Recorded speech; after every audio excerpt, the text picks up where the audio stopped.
Well, good morning, my brothers and sisters. Well, we couldn't be there with you in person this weekend, so you're getting me on video. I'm actually hoping that this morning, by the time you watch this, I've taken an early morning walk on a Michigan beach and known the presence and beauty of God in it. So this morning is the second week in this little series I'm doing called The Untangled Jesus. 2 Sundays ago, I shared about how Jesus is disentangled from our striving for our sense of self. And I want to really encourage you to listen to that message, because the very reason Jesus can free us from finding our identity in the million things we try to cram into the hole in our soul is because he was never entangled that way. Not in religion or politics or judgmentalism or the desperation for self-importance or anything, only in the love of the Father and the goodness of being human. This morning my message is called Jesus Unentangled from the Distractions. Now, in the first message in this series, I talked about getting tangled up in all kinds of things. So you might say, well, Pastor Fran, you already talked about the things that distract us. Those were mostly things we get entangled in because of the crowd. You remember the Kierkegaard quote, right? The crowd is untruth. Kierkegaard was talking about what today we would call the bandwagon, getting swept along with the group, and how it makes us feel like we belong. It makes us feel right. It makes us feel powerful. And yes, those are distracting entanglements. But what I'm thinking of this morning is all the things that don't really fit into the bandwagon category. Things we usually think of as small and even harmless, that fill the spaces in our soul and distract us from the emptiness and the sense of dislocation in life that, truth be told, haunts our souls. Jesus tries to talk to us about this in the Sermon on the Mount, in the 6th chapter of Matthew's Gospel. You might be familiar with these words. Beginning in Matthew 6:25, he says, "Therefore, I say to you, do not worry about your life, what you will eat or what you will drink, nor about your body, what you will wear. Is not life more than food, and the body more than clothing?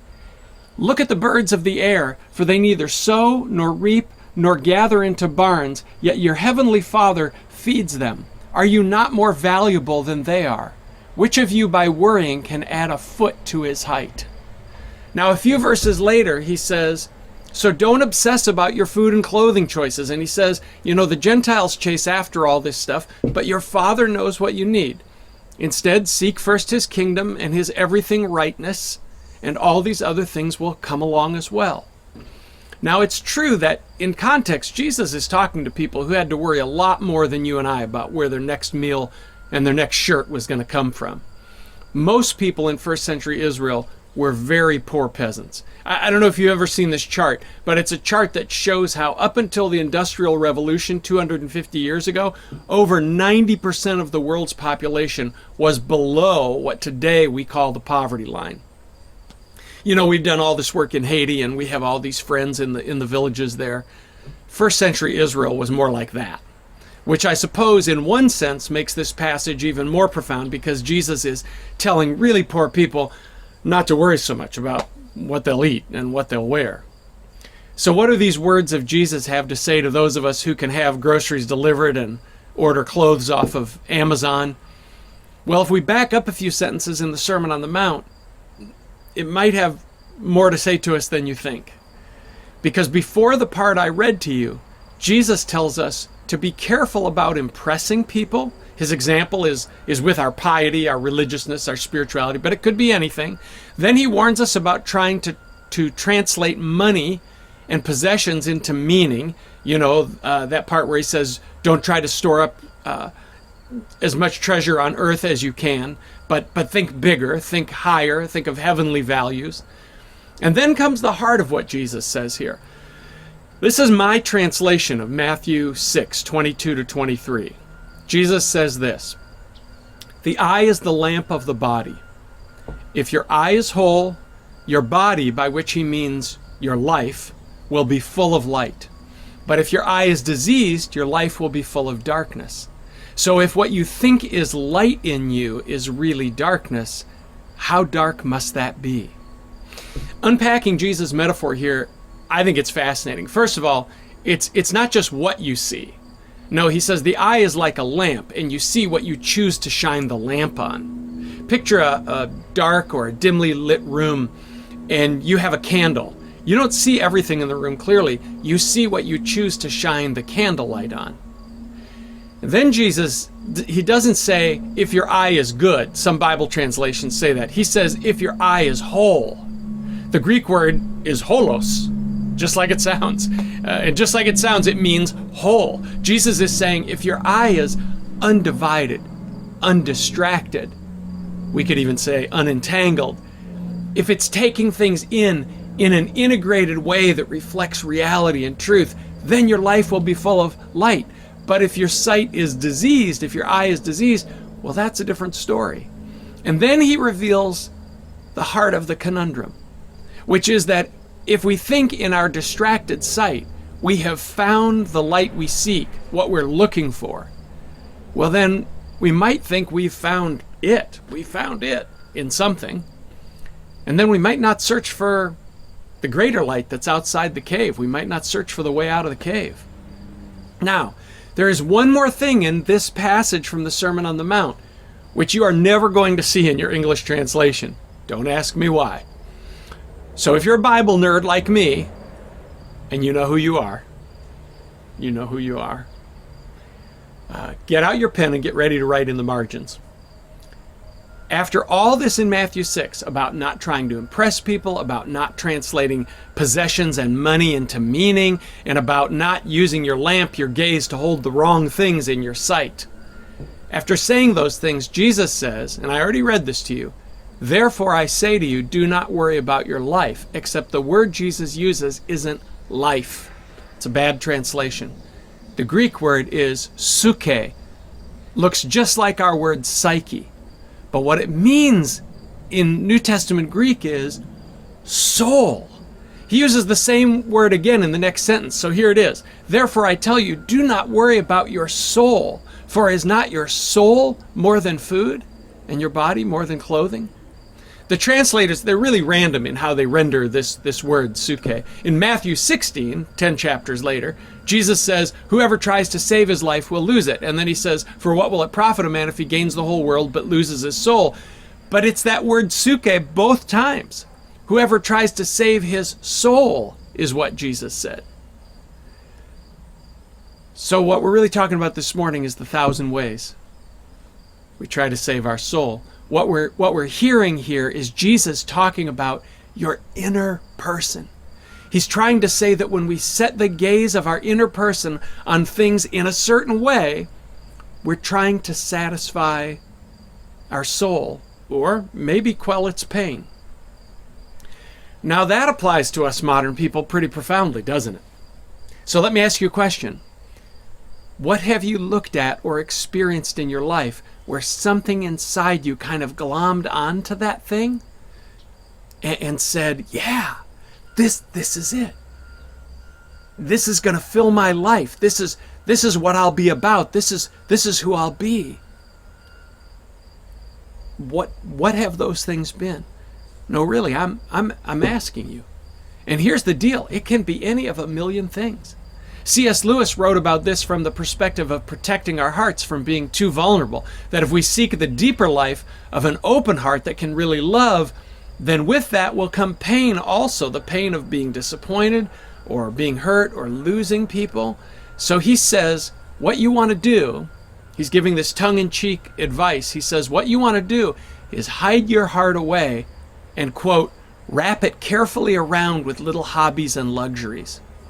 Do you hear that? And he says, just put your heart away in the casket of your selfishness and it won't get broken. It will instead become unbreakable.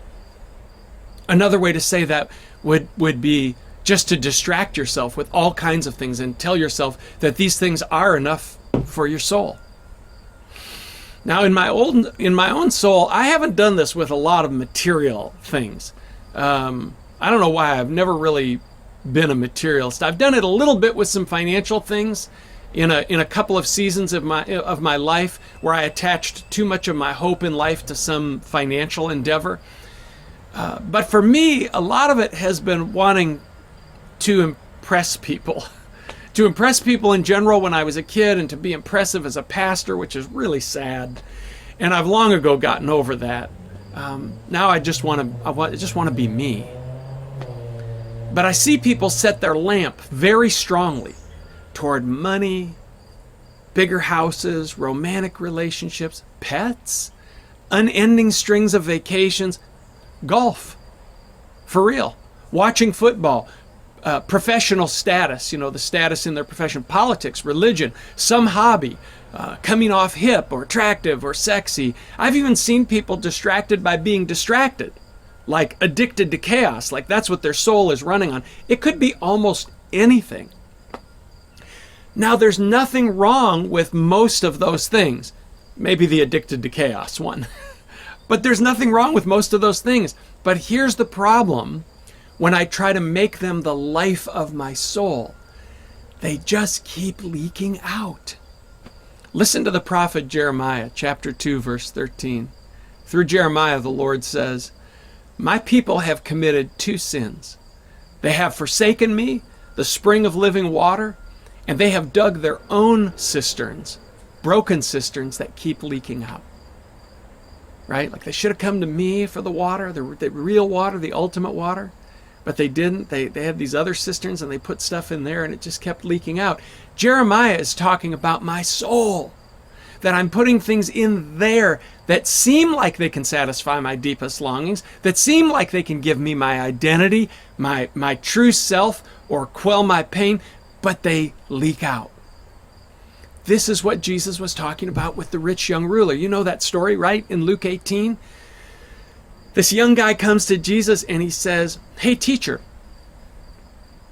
what do I have to do to inherit eternal life?" And Jesus says, "Well, you know the commandments." To which the young man replies, "I think I've done a pretty good job of keeping those. I think I've done it pretty well." Then Jesus says, "You're missing one thing. Go sell your possessions and give the money to the poor." And it says the young man went away very sad. Is Jesus saying God doesn't like people with money? Or that you have to give everything away to get into heaven? No, he's telling this guy, you're putting the wrong stuff in your soul. And it keeps leaking out. You don't even know it yet, but it keeps leaking out. So what do you do when it keeps leaking out? You put more in. And you don't realize what you're missing. So, back to Matthew 6, Jesus is saying, how dark must that be? Like you're doubly in the dark.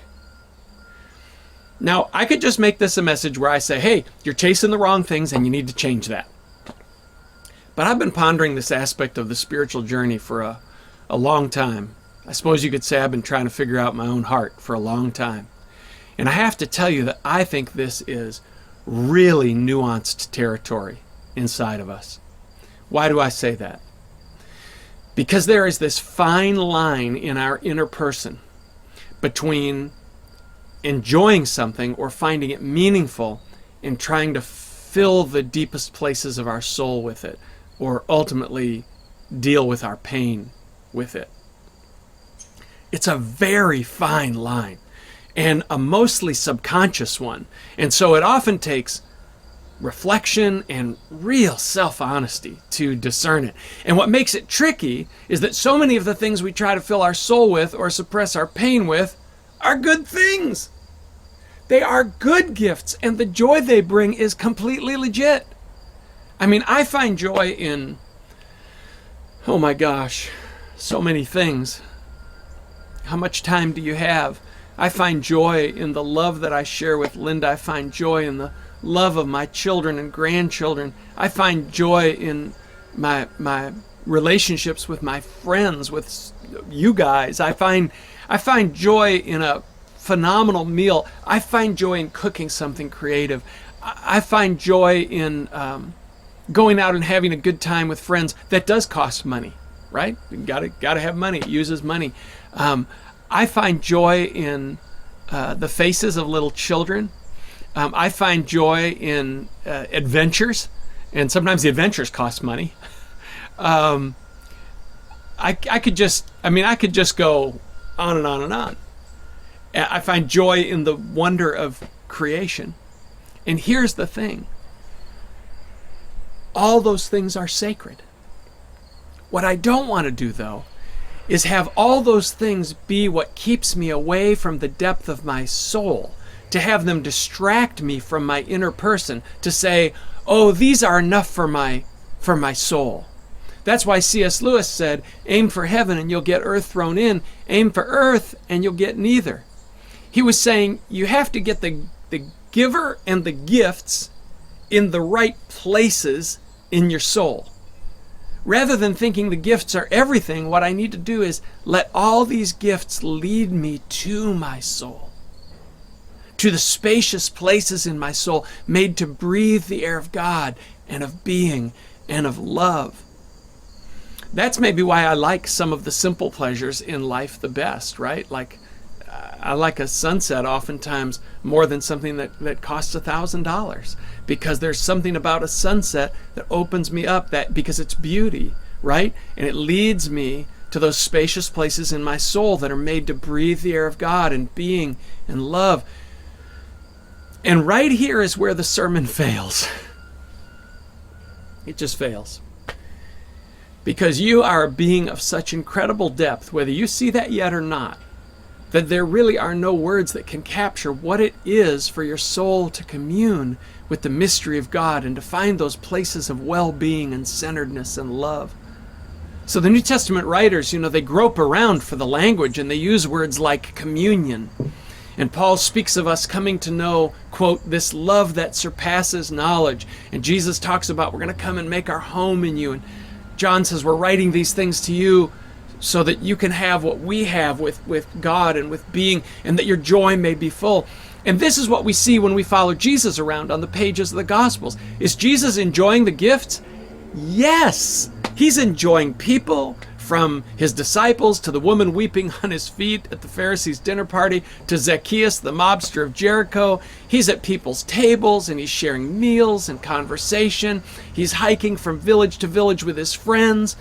We know from his parables that he loved the farms and the fields, the natural world, all of it. But he doesn't think that's all of what there is. We find him slipping away. What do we find in the Gospels? We find Jesus slipping away from the crowds to get his soul quiet with the Father. Why? To remember his soul. To breathe the presence. To remember what he is, who he is, and what matters. To recenter. So that what? So that he can walk back into the world of people and remain unentangled from the ever-leaking ways all of us are trying to find life. But in a lot of ways, what I'm trying to share with you this morning about not being tangled up in all these ways of searching for life, ways which really distract us from the deeper and more beautiful things, from the soulish things, it's not so much about something we need to do or work at. In a lot of ways, it's way simpler than that. It's really about letting go. Not letting go of the gifts, just from the attachment where we try to draw our deepest life from some of those things. Here's the picture that came to me when I was thinking about this. Have you ever floated on your back in the ocean or in a lake? Maybe just in the water, maybe on an air mattress or in an inner tube. I want you to do me a favor right now. I want you to close your eyes. I know. Come on. I know I'm on video. You're sitting there. Just humor me. I want you to close your eyes. Come on, just do it. And I want you to imagine that you're floating in that water on a sunny day. Can you feel the warmth of the sun on your face?